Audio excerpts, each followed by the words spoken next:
Okay. E. Yeah. I've got Al-Qatin in trouble. So that's it.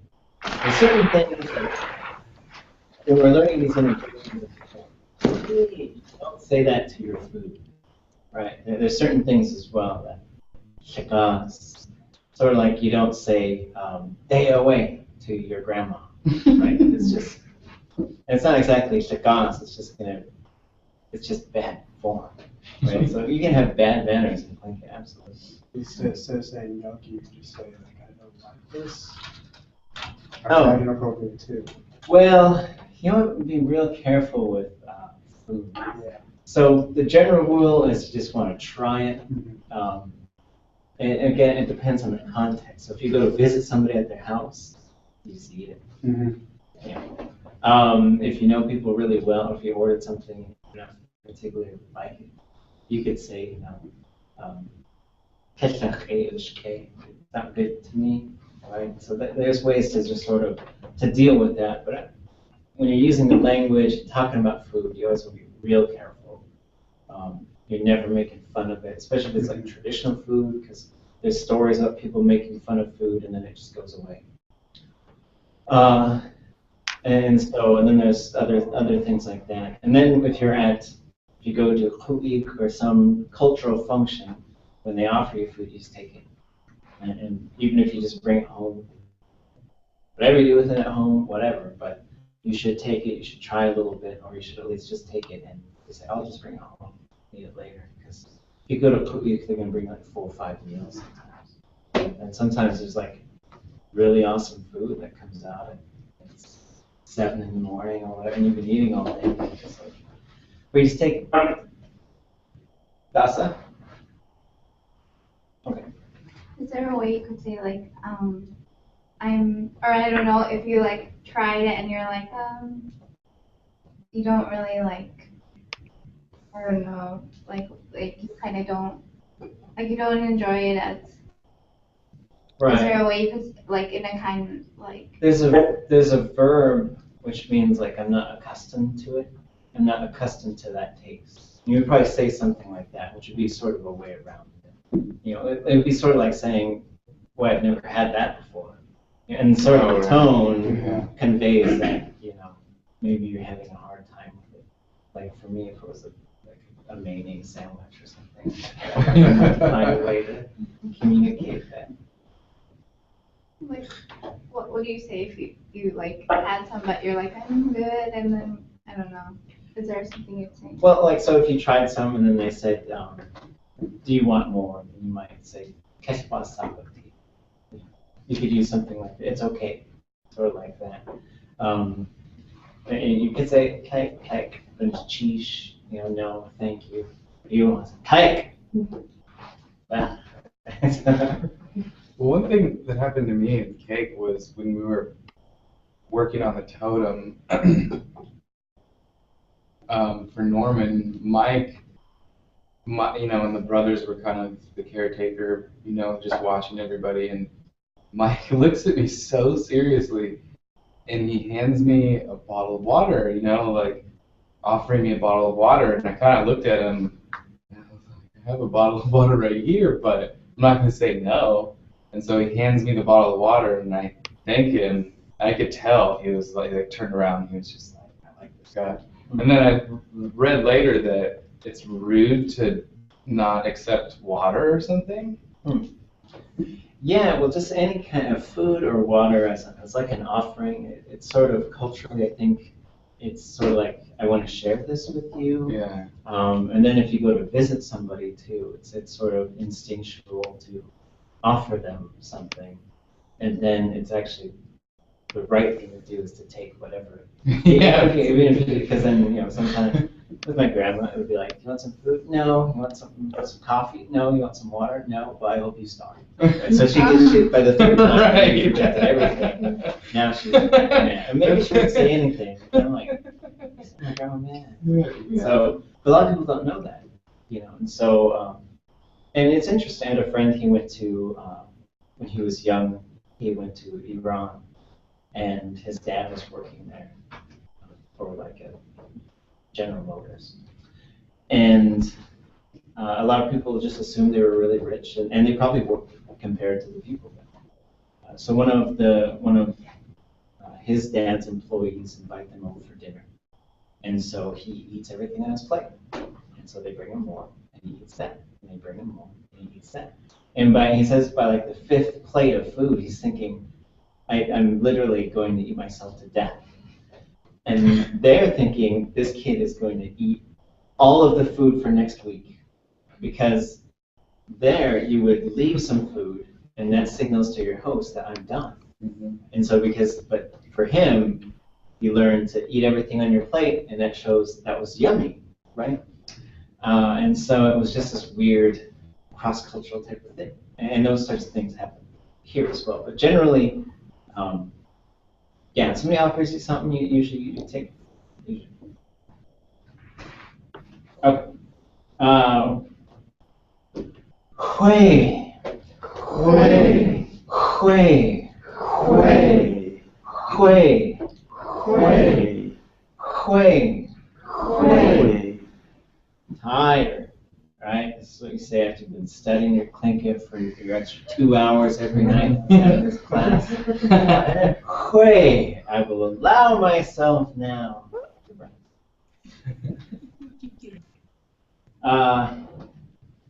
There's an interesting thing. So we know what the glottal stop is. Yana aid, wa'eh, ha'eh. These different things where it's right in the middle and it's this pause. So we're like, uh-oh, and we've got it finished. It can appear at the end of words. And this is something that hasn't fully been standardized. What makes sense is to not use a period at the end of a word, but instead to use an apostrophe. Just like Haida uses an apostrophe for the glottal stop. And it's a little, I don't know, the language community might get together and say maybe they should all be apostrophes, but it's kind of hard to change right now. But at the end, if you used a period to punctuate a sentence, you wouldn't know that there's a glottal stop at the end. So the difference would be between saying ha and ha, so it gets this abrupt stop. And most people will say ha, it's like ha, ha, ha, ha, ha, ha, ha, ha, ha. That one is sort of mild surprise. You're mildly surprised when you're saying that. It's just sort of like saying, oh, right? Sort of in that context. There's a lot of different uses for that, like something happens and you're like, and so you're a little bit surprised at how something goes. The other one, I think, is from the ways that I've heard it, it's less surprise than the one above it. In the way that I've heard it in context. How? How? How? How? How? How? How? How? And this one would be the closest English equivalent is probably well, right? Because it's used in a lot of oratory. This is a really good word to hold on to, like aweh, where when you're speaking Tlingit, they have these special sort of, let me gather my thoughts type of functions. So you say how, and then you can start talking. Because a lot of times what this does as well is if a group is talking, you might say aweh or how, and really what you're saying is it's why I want to talk. In English, the way that people do this is they usually go right like that, like just a little smack of the lip, and that's just really signaling I would like to talk. And they're just little things you don't necessarily think of all the time. Hachkwa, hachkwa, hachkwa, hachkwa, chkwa, chkwa, chkwa, chkwa. That's what you get, right? So it's a very fun one, but it also is used in teaching, right? Stay off that chair, don't stand on that chair, and they fall over, and you might say, chkwa. As long as they weren't like, seriously. It might be kind of, but it's just saying, you know better, that's what you get. And it's used a lot in teasing. It's also used a lot in teaching. Aqana. Aqana. Aqana. Aqana. Aqana. Aqana. And that means it's like, my gosh. And these things are so hard to translate, but oh no is another one. And so this one is used sometimes for fun. Like I went to get some more coffee, and I love coffee, and there's none. Aqana. Like, terrible. But it's also used, but it's kind of like teasing, because I could probably make, if there was like none and we had no money, then it would be even more serious. But also, like, someone tells you some bad news, right? Oh, my kid broke his arm. I broke my arm. My family member just died. Aqana. It's something that's used for something bad is usually happening. Atskani. Atskani. Atskani. Atskani. Atskani. Atskani. Home at night, dark, some weird sound is in the next room. That's atskani, right? Some shape goes past your window. That's atskani. You stay here late grading papers. The last paper you grade is about Kushtaka, and it's a really good story. That's atskani. And then you run to the parking lot, which is far from your office. Nobody's around. That would just be a song. I was like, that was a great story, but thanks a lot. Yuchatunk. Yuchatunk. Yuchatunk. Yuchatunk. Yuchatunk. Yuchatunk. So this comes from a verb. The verb root is ton, which means to communicate. The ch at the beginning. Like, everybody point at your mouth, say ache. Ache. Ache. Ache. Ache. Ache. My mouth. So, there's these things that get embedded into the front of verbs. And some of them are related to body parts. But that, just like in English, you could say, I was at the mouth of the cave. We went to the mouth of the river. You can do the same thing with Tlingit. So it's not, except for a body of water is different. But it could be just an opening, right? So door is chahad, and we hear that ch at the front. So sometimes it's ke, sometimes it's cha.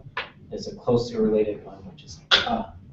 But in this case, yuchatunk is speech, language, talking.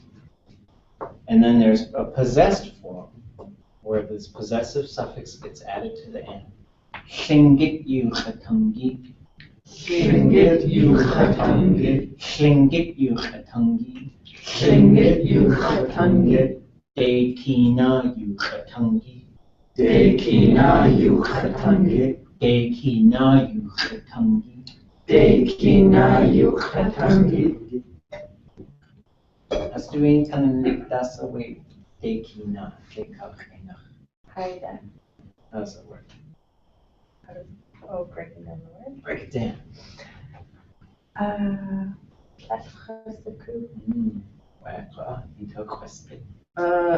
think it's day key, which is like way out to sea, and na, which is a group of people or a clan or something like that. Yep. So there's these directional things that we've been studying. Deki means like far out to sea. It's really neat how Tlingit works. We use this ya, we thing, right? So there's ya and we. There's also ya, he, we, and you. Those are what we call determinants, because they help determine where something is in relation to the speaker. It's always in relation to the speaker. Ha is another one that's in relative to the group, like it's just the space around us, wherever we are. Ha, like this room would all be ha. But it's not referring to like where it is in relation to me, where it is in relation to all of us, whatever the group is. There's another set which is how two things relate to each other. All these things are on the table. So that one, it needs to relate to something. on it, under it, around it, through it, those types of things. Then there's a third set that has to do with where the ocean meets the shore. You know, from the inland to the ocean, from the ocean to the inland, from the shore out to sea, from the sea to the shore, way out to sea. And that's what Eki is. Na means a clan, a group of people, a nation. You'll see it in a few different clan names. And also with place names. Chat iya achke. Chat iya achke. Chat iya achke. Chat iya achke. Chat iya achke. Chat iya achke. Clarence Jackson told a story that David Katzig can stick. I'm going to try and get him to tell it. Or maybe let's see if I can get him in here to tell it. There was, maybe it was Kiku'a, can't quite remember. Tuya. There was a giant tidal wave, gigantic. In Tu'a, there was one, 1,000 feet. Just wipes out the whole mountainside. And in this story, it wipes out all of the trees on this mountain except for one tree that's left on the top. And it just starts screaming, do you hear me? Do you hear me? And then there was this group of trees on the other side of that body of water, and they started yelling.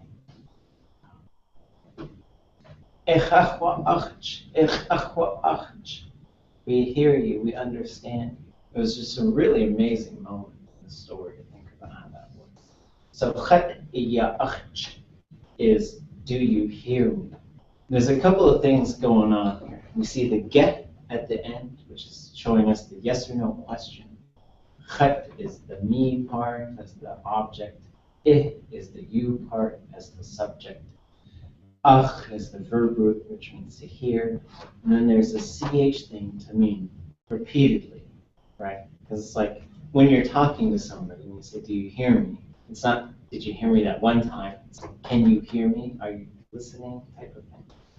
And then chat iya achch is, do you understand me? Chat iya achchke. Chat iya achchke. Chat iya achchke. Chat iya achchke. Chat iya achchke. So it goes from iya achch to iya achch because we got that on there. So it's slightly different. One is can you hear me, and the other is can you hear my mouth? Can you hear the mouth? Can you hear my mouth? Is basically what it's saying, and that's saying that's for understanding. And so then we get to the next one. Tlingit agech iya achch. Tlingit agech iya achch. Tlingit agech iya achch. Tlingit agech iya achch. Do you understand Tlingit? And it's really interesting to me that when you ask if you run into somebody, let's say you're in some place where people don't speak English, there's not very many English speakers, and then you ran into somebody and you thought maybe that they knew the same language as you, the way you would ask them that is, do you speak English? Right, so speaking is the verb. Whereas in Tlingit, can you repeatedly hear the words of a human being? Right, it's really what you're saying. Do you hear the mouth of a human being? Tlingit is a human being. So it's interesting that the verb is different. So it has to do with listening, and I think that's important. I think it's something we should keep in mind, and we should sort of say, oh, well, maybe I need to listen to a whole bunch of Tlingit in addition to drilling, because then I'm going to understand it a lot more. Tlingit acha achch. Tlingit acha achch. Tlingit acha achch. Tlingit acha achch. Tlingit acha achch. Tlingit acha achch. So we've got now, we went from iya to acha. So these are some little shifts that we're going to start getting used to. What's happening there? Anybody want to guess what's happening there?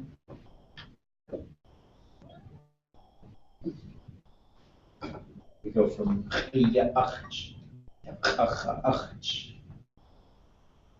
Your mouth is. so the cha is the mouth that's sort of embedded on there. And it's probably, I shouldn't have said your mouth, my mouth. It's just mouth. Has to do with the mouth. But what happens is we go from khiya to kha because we're changing subject pronouns. So when we're talking about these subject pronouns the other day, so with independent pronouns, we go khat wa eh hu. Or we go khat wa eh hu. Possessive pronouns, we go ach, eh, du. Ah, eh, du. Ach, eh, du. Ah, eh, du. Subject pronouns, we go cha, eh. Ha, eh. So there's a zero in it, there's a nothing. All right. So we went from the eh to the cha, but when there's other things around it, it starts to change its shape a little. Aye gu gink. Ah, aye gu gink. Aye gu gink. Ah, aye gu gink. Aye gu gink. Ah, aye gu gink. So the aye gu gink means a little bit, right? So it's a little, I understand a little bit. Aye gu gink is another way that it's said. Aye gu gink. And also aye gu gwink. Okay. Tlingit tu. Tlingit tu. Tlingit tu.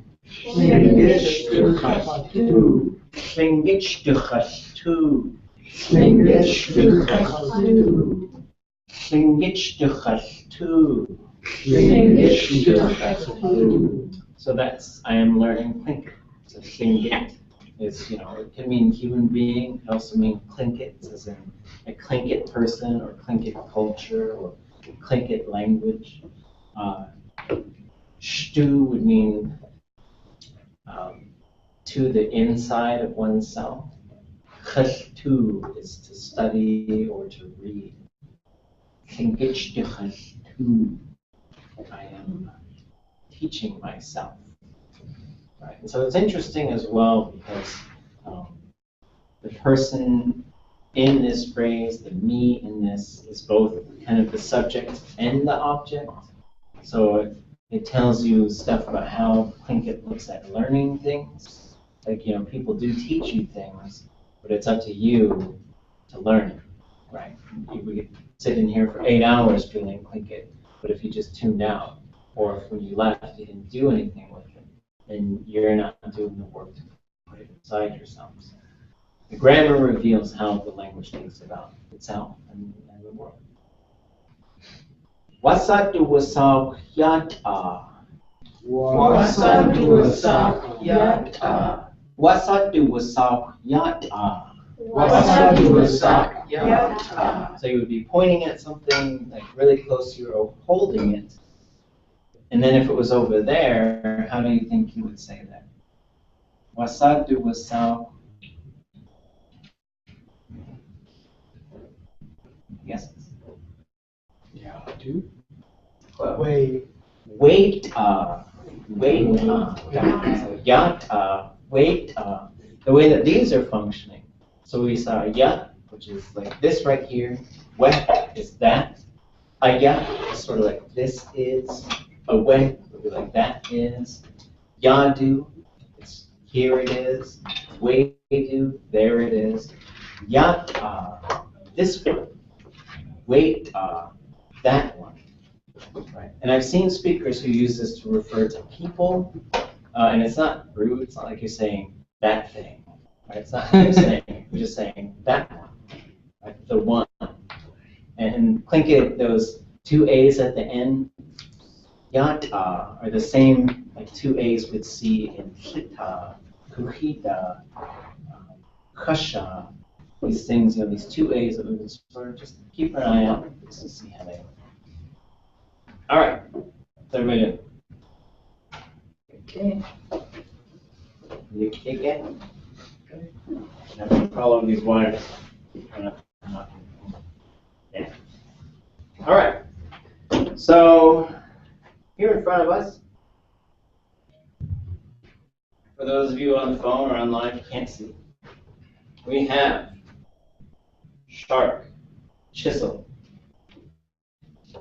caribou, brown bear, wolverine, wolf, land otter, killer whale, rock, frog, pig, sea lion, red, black bear, rabbit, moose, a harbor seal, mallard, beads, octopus, whale, mountain goat, mountain sheep, Dungeness crab, raven, horse, eagle, a salmon, or a sockeye. It's also a sockeye. Yarn, and a porpoise. So if you name it, you can have it. But I would like you to not name the thing that you had yesterday. Cheech. Eat. Wow, that's the way. Whoa. That's the way. Dusty. What kind is it? I don't remember what the tag is. It wouldn't be a chick. Is it a chickadee? Katawu. This is katawu. A person's feelings. Jeez. Now we have an Dasa. Okay, Janwu. Hukja has Janwu. Remember that you have Janwu. Chak. Gishu? What's that? Gishu. Gishu. And remember, we can say kshe at the end. We cannot turn the end up. I'm Ron Burgundy. Be Ron Burgundy. Be him. Eat. What's Let's see. Ha.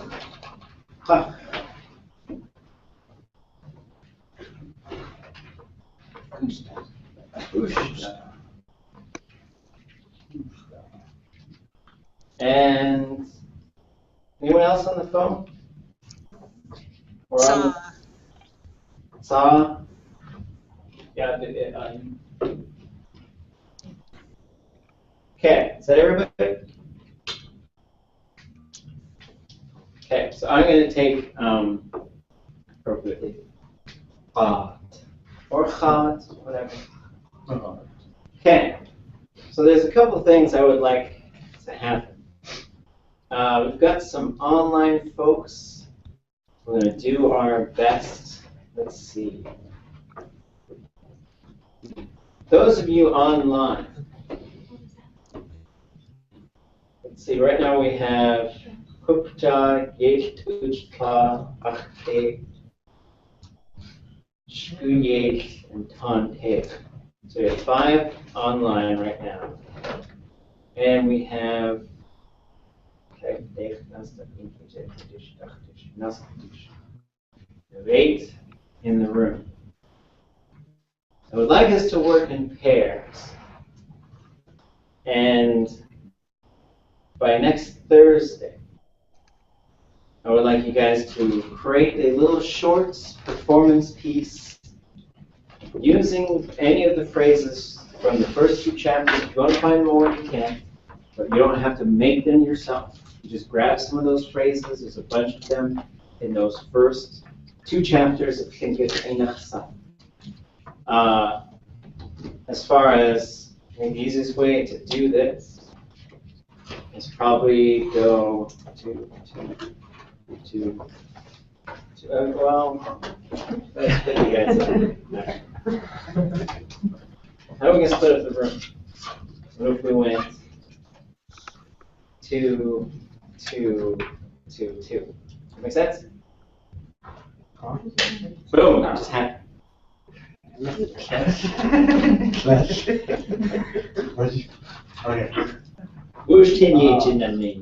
And then online, maybe we could go Kukja and Achkech. I said that right. And then Hanpech, Yecht Uchta, and Shkuyek. Those of you not in Juno could be the power 3. And so what I would like, those of you that are in a group of 3, might be a little more complicated. I'll send out an email so we have all of each other's email in case we want to do distance stuff. But I would like a total of 6 phrases apiece. So however you want to do it, I'll do 3, you do 2.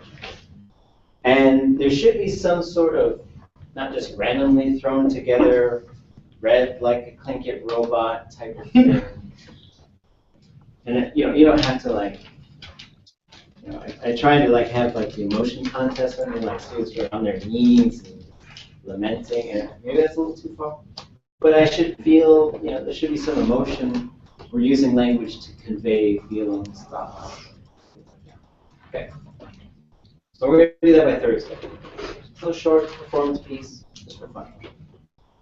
Tomorrow I'll get your words back to you. Probably by Thursday we'll have them on a sheet again, and we'll start incorporating those into our regular practice. For now, we've been looking at, open up your books to the pronoun triangles, wherever those are.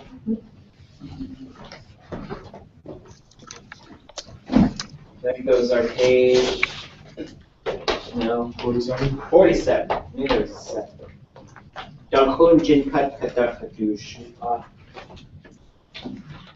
So we're looking at these pronoun triangles. We all have a thing. Now I've got some puppets and stuff. If you guys want to use puppets for your things next Thursday, that's totally fine. If you just want to stand up, that's totally fine. If you just want to sit there, that's totally fine. However you want to take care of it. But I hope that there's some sense that you guys have come up with some plan. Right? It's not just you're up there and it looks totally awkward. If it's a little awkward, I'm fine with that. But if it looks like it's a total stone cold, we just thought of this right before we walked in the door type of thing, then there would be great shame raining down upon you. But for this, we're going to learn another pattern. This is from our most recent handout. Those of you who are online, I just put this most recent handout on tlingit.info under, I think, you go to Learning Tlingit, I think, and then there's a little drop-out menu, and it says Beginning Tlingit. It's got all the handouts on there. It's the most recent one. So we're going to learn a new phrase here. And the phrase is, just give me a name I can use. Let's use Tet. We're all going to be named Rob. Tet. We're going to say Tet. Tet. Yechat. Yechat. Duwasak. Tet. Yechat. Duwasak. So there's a number of things going on here. This is our second verb that we're going to take a real close look at. Wasayati, right? Maybe it's our third. Maybe it's our fourth. Okay, we've done that. So the first one was to see something. So how do we say I see it? Chatin. You see? Iatin. He or she sees.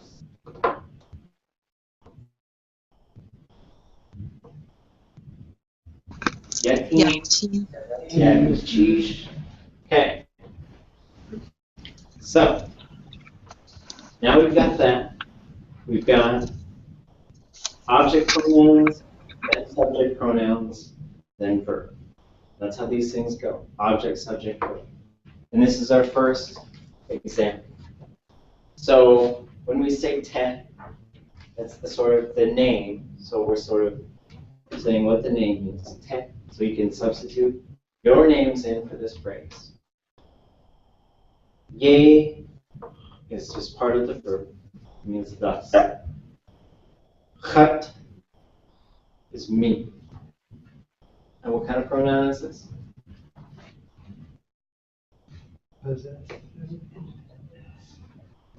Independent. Chat would be independent. Chat is an object pronoun. So this is the last, well, no, this is the last of the group we'll learn for now. The fifth one. So that later. Okay, so objects are impacted by verbs.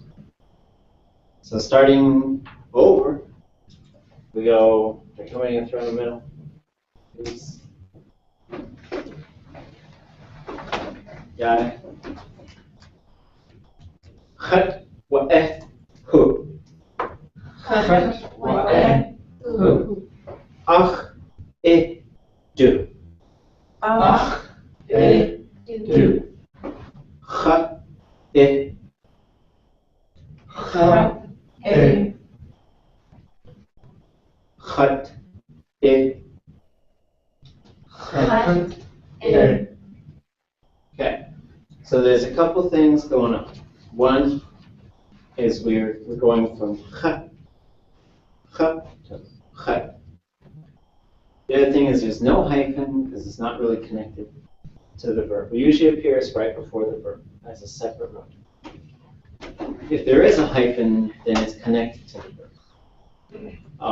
The other thing is we also have a zero pronoun with the object. Now the zero is the default for the third person subject and the third person object. But if you have both a third person object and a third person subject, it would be impossible to know that there's two things there that are not set or heard, two zero things. So the object would change to an A. Okay. So this is when you see a verb a lot of times and you look it up in the dictionary and there's an A in the front. A lot of times that means that there's an object and a subject. Right, so this is why you would say Ich sechan. Everybody say Ich sechan. Ich sechan. Ich sechan. Ich sechan. I love you. Khat isakhan. Khat isakhan. Khat isakhan. Khat isakhan. You love me. Khasakhan. Khasakhan. Khasakhan. Khasakhan. I love him or her or it. Lamp. Khasakhan. But then you could say Asakhan. Asakhan. Asakhan. Asakhan. He or she loves him or her. Right, so when you have that third person on third person, 3 on 3, one will change to an I, usually. Okay? So, we're going to go around. Everybody remember what you had? Anybody not remember what you had? Okay. Shuyesh, did you pick something?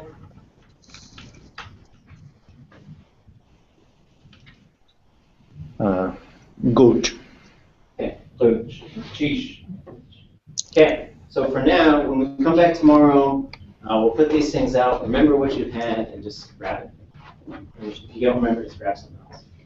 Okay, so we're just going to use the chet part, but you're just going to, you're speaking for this. So I'll say, qad yukhaddu wasaq. So everybody say, yukhaddu wasaq. Yukhaddu wasaq. Yukhaddu wasaq. Yukhaddu wasaq. And so I'll say it and we'll send it all the way around the room until we qad yukhaddu wasaq. Qad You don't have to repeat it. Yeah, sorry, you don't have to repeat it. Just do your own. Geshu yukhaddu wasaq. He cut to saw. Oh, yeah. The other thing is, I'm saying yay or you interchangeably. I'm trying to switch to yay, but it's totally interchangeable. I hear people say you do a song and yay do a song. Yay is probably more technically, I don't think it's right or wrong. So I'll switch back. قد يخت وساق. So now you'll say He yeah yay yay to saw. يخت وساق. Yay cut to saw. Okay. شهاق يخت وساق Kushta, ye hat, sa. Ye hat, Cheech. Cheech, ye hut to a sock. Wansik, ye hat, sa. Ach, ye het to a song. Okay. Yay tuchpa. Tia yichatu sak. Okay. Yay. Gulch ye duasak, Yay hat وساق. ye het duasak. Anybody else? Cook John.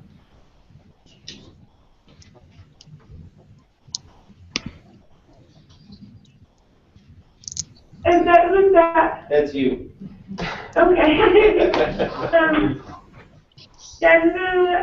You had to a sock. Okay. Is there anyone else I missed? H, you on? Skylanders, Yuchat Duasak. Okay. I didn't have one. Sheesh. Is that everybody? Okay, sheesh. We'll do it again tomorrow. One thing I think I also did, so I want to say, yay. Yay. Saw. Yay. So I think I'm trying to put a little bit too much emphasis on the fact that there's a pronoun there, and we're saying, for you, we say you the saw. So first one's high, chet is low. Sheesh, cheya. Yes. Second and wuchika. I don't know if Ganastis. they only give you 1 second. Maybe this. Wow. So in order to this, and then this is. It's like the same. Oh, okay. Like your name. And yeah, if anyone else has words for me that didn't get them, send them on in.